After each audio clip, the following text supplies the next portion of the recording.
রাজ্য সরকারের Durgapur chemicals limited কারখানার অস্থায়ী কর্মীরা কর্মসংস্থান সুনিশ্চিত করতে বিক্ষোভ দেখায় শনিবার। তৃণমূল শ্রমিক সংগঠন সমর্থিত প্রায় 214 জন কর্মী কারখানার গেটের সামনে বিক্ষোভ দেখাতে থাকেন। বিক্ষোভকারীদের অভিযোগ, কারখানা কর্তৃপক্ষ অস্থায়ী কর্মীদের নতুনভাবে কর্মসংস্থান দেওয়ার বিষয়ে উদাসীন। কর্মীদের দাবি, অবিলম্বে কারখানা কর্তৃপক্ষকে অস্থায়ী শ্রমিকদের কর্মসংস্থান সুনিশ্চিত করতে হবে। দীর্ঘক্ষণ বিক্ষোভ চলার পরে কারখানা কর্তৃপক্ষের আশ্বাসে বিক্ষোভ উঠে যায়।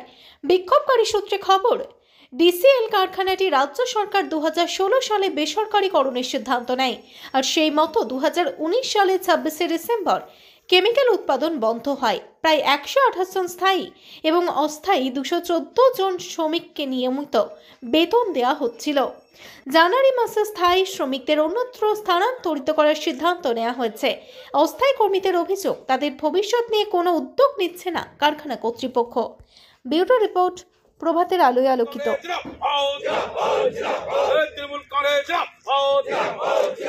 শ্রমিকের সাথে তৃণমূল কংগ্রেস লড়ছে, লড়বে। শ্রমিকের সাথে তৃণমূল কংগ্রেস লড়ছে, লড়বে। বন্দে মাতরম, বন্দে মাতরম, বন্দে মাতরম।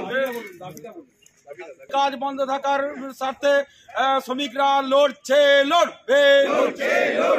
তৃণমূল কংগ্রেস লড়ছে, লড়বে। যে গেট পাসটা হয় সেটা এখনো হয়নি। জানুয়ারি মাসের গেট পাসটা দীর্ঘদিন ধরে আমরা যে এই কারখানায় কাজ করছি, তাহলে এখন আমাদের কি হবে? আমাদের কাজ চাই। আতঙ্কে আছেন নাকি? হ্যাঁ, আমরা আতঙ্কে আছি।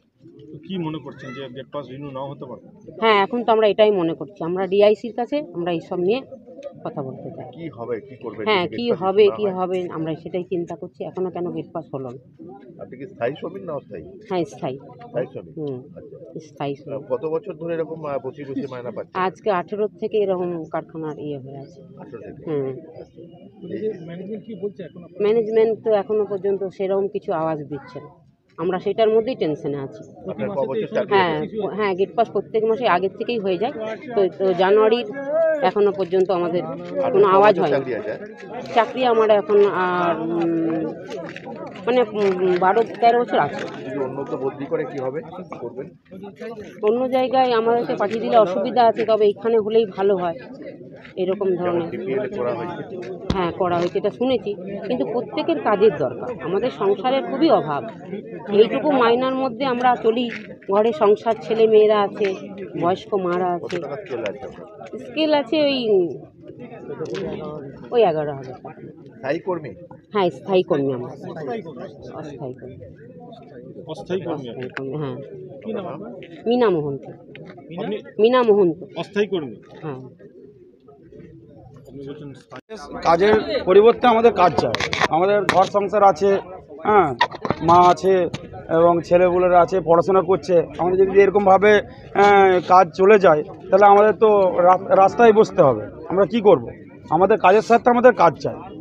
এই সমস্যাটা রাজ্য সরকার পরিচালিত, আর আপনারা হচ্ছে তৃণমূল কংগ্রেস, কিন্তু রাজ্য সরকারের বিরুদ্ধে আপনাদের রাজ্য সরকারের বিরুদ্ধে আমাদের কাজের মধ্যে কাজ চাই। আমরা কোনো বিরুদ্ধে যেতে চাইছি না। সরকারের জায়গায় রয়েছে, সরকারের সাথে আমরা রয়েছি, হ্যাঁ, সরকারের সঙ্গেই আছি। কিন্তু কথা হচ্ছে আমাদের কাজের পরিবর্তে কাজ চাই। মুখ্যমন্ত্রী দুর্গাপুরে প্রশাসনিক বৈঠকে বারবার নেই, তাই সাসপেনশনে আছি বলেই আজকে আমরা মানে এই পথ করার ইয়েতে নেমেছি আর কি। হ্যাঁ, আমাদের গেট পাস রিনিউ হয়েছে না, আমাদের গেট পাস এ মাসে এখনো পর্যন্ত হয়নি। রিনিউ হয়নি না, এখনো পর্যন্ত। হ্যাঁ, আমরা আরো আতঙ্কিত হয়েছি বলেই তো আমরা পথে নামতে বাধ্য হয়েছি। রাজ্য সরকার আপনাদের, শ্রমিক ইউনিয়ন আপনাদের, এই ধরনের ঘটনা যদি ঘটে, আমাদের যেরকম যেভাবে বলবে সেভাবেই চলবো, কিন্তু আমাদের মেন দাবিটা হচ্ছে আমাদের কাজের বিরুদ্ধে কাজ চাই। হ্যাঁ, আমাদের যাই থাক, সরকার যেভাবে বলবে, পার্টি এখন যেভাবে চলছে, যদি সেভাবে চলতে বলে আমরা নিশ্চয়ই চলবো, কিন্তু আমাদের মেন উদ্দেশ্য এটাই, আমাদের এতগুলো ছেলে যে আছে, কতজন আছে? হ্যাঁ মোটামুটি 211 জন আছে। মানে শ্রমিক স্বার্থ যদি কোথাও ক্ষুণ্ণ হয় সেক্ষেত্রে হ্যাঁ অবশ্যই। দলের বাইরে গিয়ে মানে আন্দোলন করবে? না, দলের বাইরে কি যেতে পারি? আমরা আজকে দলের ইয়ে থেকে করছি না, আপাতত আমরা আজকে করছি হচ্ছে গিয়ে বলছি যে আজকে তাহলে রাস্তায় কেন, মানে আপনারা গেটে জমায়েত হয়েছেন কি দেখা করার জন্য? আমরা এমডির সঙ্গে দেখা করার জন্য ইয়ে করেছি, ফাইনাল কথা বলার জন্য। হুম। কাজ চাই তো? হ্যাঁ, কাজের জন্য, কাজের দাবিতে, আমাদের সবই তো কাজের দাবিতে, আমাদের পেটের দাবিতে। আপনার নাম দাদা?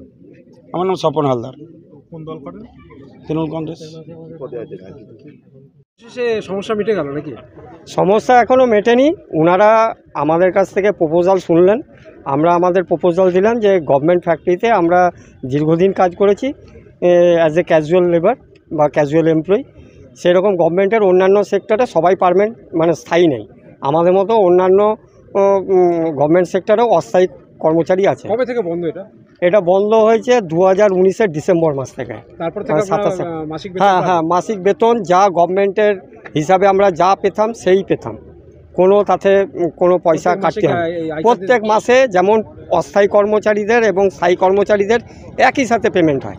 হ্যাঁ, আমাদেরটা থ্রু কন্ট্রাক্টর আর ওনাদেরটা ওদের নিজস্ব অ্যাকাউন্টে চলে যায়। আজকে আপনারা জমায়েত হলেন, মানে আপনারা কি আমরা জমায়েত হলাম যেহেতু শুনলাম যে স্থায়ী কর্মচারীদের উন্নত বদলি হচ্ছে, আমাদেরটা এখনও কিছু হয়নি, তো সেহেতু আমরা ডাইরেক্ট আমাদের এমডির সাথে কথা বললাম।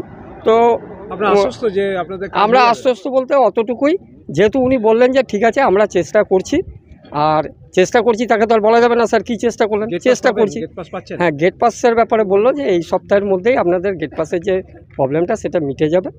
এবার আমরা যেহেতু প্রপোজাল দিলাম যে স্যার আপনি গভর্নমেন্টের অন্যান্য সেক্টরে আমাদেরকে বদলি করে দিন, আমরা যেমন ক্যাজুয়াল আছি সেই ক্যাজুয়াল হিসাবেই অন্যান্য জায়গায় ক্যাজুয়াল অনেক এমপ্লয়ি আছে। উনি বলেন ঠিক আছে আপনারা দেখুন কোথায় কোথায় দপ্তরে কি এইভাবে হয়েছে না হয়েছে আমাদের জানান, আমরাও খোঁজ রাখবো। আপনি বা আপনার পরিবার বা এতগুলো মানুষের পরিবারেতেই কি মানে সন্তুষ্ট হয়ে গেলেন? না, সন্তুষ্ট যতক্ষণ না হাতে রেজাল্ট আসছে ততক্ষণ সন্তুষ্ট হব কেন? এটা তো আপনারা বোকামির মতো কথা বলছেন। সন্তুষ্ট আমরা নই, আমার হাতে যখন রেজাল্ট আসবে তখন আমরা সন্তুষ্ট হব। আপনার নাম?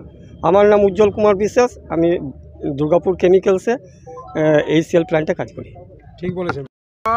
শ্রমিকদের সঙ্গে আছি, তাদের পাশে আছি এবং আমরা কর্তৃপক্ষের সাথে রীতিমতো যোগাযোগে আছি, যাতে যেভাবে স্থায়ী শ্রমিকদের ব্যবস্থা একটা করা গেছে সেভাবে যাতে অস্থায়ী শ্রমিকদেরও কোনো ব্যবস্থা করা যায়, সেই জন্য আমরা কর্তৃপক্ষও জানিয়েছি, আমরা লেবার কমিশনারকেও জানিয়েছি যে এই বিষয়ে তারা যেন হস্তক্ষেপ করে। কিন্তু যারা 100-র বেশি এখানে অস্থায়ী শ্রমিক রয়েছে তারা কিন্তু অনিশ্চয়তার মুখে, তারা কিন্তু এখনো পর্যন্ত তারা সেখানকার এমডিকে জানাচ্ছেন কেমিক্যালস কারখানার গেটের সামনেই রয়েছে। না, সেটা আমরা জানি, এখনও পর্যন্ত কোনো সিদ্ধান্ত বা ইয়েতে আসা যায়নি, কিন্তু আমরা যোগাযোগে আছি, আমরা কথাবার্তা চলছে যাতে অস্থায়ী শ্রমিকদেরও কোনো রকম একটা ব্যবস্থা করা যায়।